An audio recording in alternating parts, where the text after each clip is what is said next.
I'm Tricia, an organic gardener. Brambles, like blackberries, raspberries, and boysenberries, are a wonderful fruit for the home garden. And they're easy to grow. I'll show you how. Brambles are also called caneberries, and they're not picky when it comes to soil, but they need good drainage. I've been soaking this thornless blackberry for a couple of hours, and now I'm going to dig a hole about the size of the root system. Dig a shallow hole big enough to accommodate the roots. I'm also going to add some of this Prime Start Booster Blend to encourage the root growth. So we're just going to plant the blackberry to the same level that it was planted in the nursery. Then I'm going to top it off with a little organic compost. So you just want to snip off the cane about 2 to 3 inches from the ground. This will help prevent disease.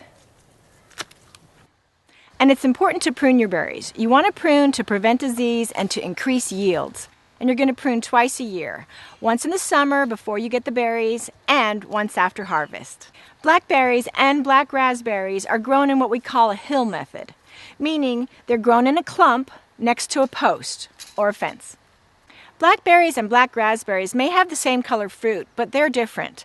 One of the distinctions is that the core on a raspberry will stay with the plant, and the core on a blackberry will come off with the fruit. During the dormant season, you want to prune any canes that fruited last year down to the ground. The canes are easy to tell apart. Cut all the dead canes and leave the dark, barked, live canes. And you want to thin out these little weak canes. You want no more than about 6 to 8 really strong canes.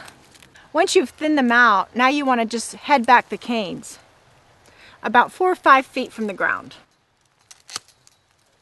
And then you're going to want to head back the laterals, canes that are coming off the main cane, to about 12 to 18 inches. Here's a nice little bud. I'm going to head mine off right after that.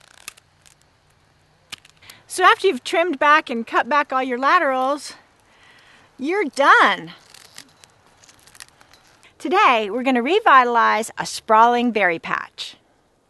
Blackberries and black raspberries drop their canes and set root in the dirt. That's how they spread. It's called tip layering. To avoid the tip rooting, just prune these canes in the summer before they hit the ground. Red and gold raspberries do best growing in a hedgerow because they spread by the roots and they need ample room to grow. Unlike blackberries or black raspberries, red and gold raspberries require some kind of a structure for support. You're going to cut the cane that fruited last summer, and you can tell because it's grayish looking and it's dead.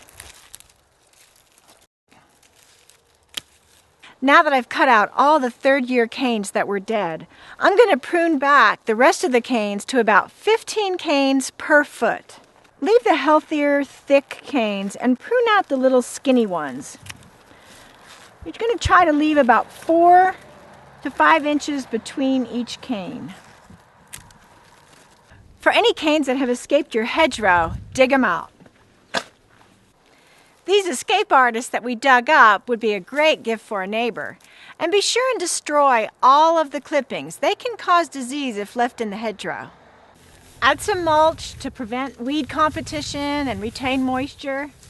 This summer, enjoy baskets and baskets of berries and go organic for life.